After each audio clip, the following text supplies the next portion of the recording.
আসসালামু আলাইকুম। এই হচ্ছে আমার ছোট মামার বাগান। গাছ কিন্তু অনেক বড় বড় হয়ে গেছে। বয়স তেমনটা হয়নি, হয়তো 6 মাসের মতো হয়েছে। 6 মাসে কিন্তু গাছ অনেক বড় বড় গাছ হয়ে গেছে। এই যে আমার ঘরের পিছনে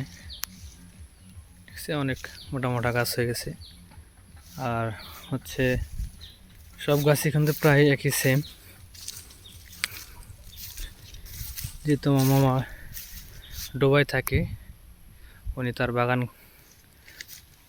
গাছটি দেখতে চেয়েছে, তার জন্য এই ভিডিওটি বানানো। এ হচ্ছে আমার ছোটো মামার ঘরটা কিন্তু অত্যন্ত ভেঙে চলে যাচ্ছে। মানুষ না থাকলে যা হয়, কিন্তু মানুষ থাকতো হয়তো বা ঘরটা একটু মেরামত থাকতো। এদিকে গেলাম না, যেহেতু একটু আছে যে লঙ্গিম দিয়ে যে কাটা গাছটি আটকে যায়, এর জন্য। সব গাছই কিন্তু মোটামুটি ভালো হয়েছে,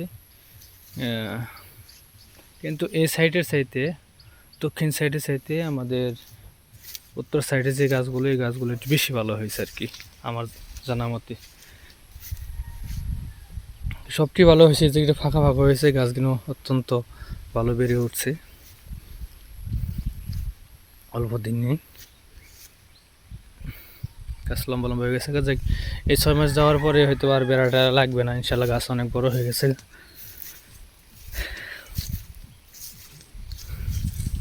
হয়তো যারা প্রবাসে থাকে তাদের বাড়ির আনাচে কানাচে কিছু অংশ জিনিসপাতি দেখলে ওরা হয়তো বা একটু ভালো লাগে। যে এই জন্যই আমার মামা আমার কাছে হয়তো বা বারবার করেছে, একটু ভিডিও করে আমার কাছে একটু পাঠিয়ে দিস।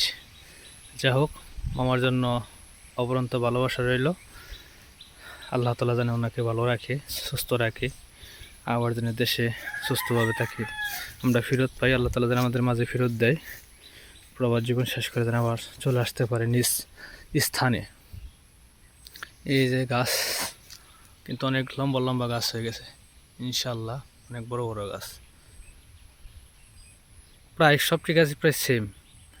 আর সবচেয়ে বেশি একটু বড় হয়েছে হলো আমার ঘরের কানিতে যে গাছটা, ওরা তো বাগনা হিসাবে আমি ওয়ারিশ পাই, গাছটা আমি রেখে দিছি। গাছটা হয়তো বা দেওয়া যাবে না, যেহেতু এটা আমার ঘরের পেছনে, আমি থাকি ঘরে।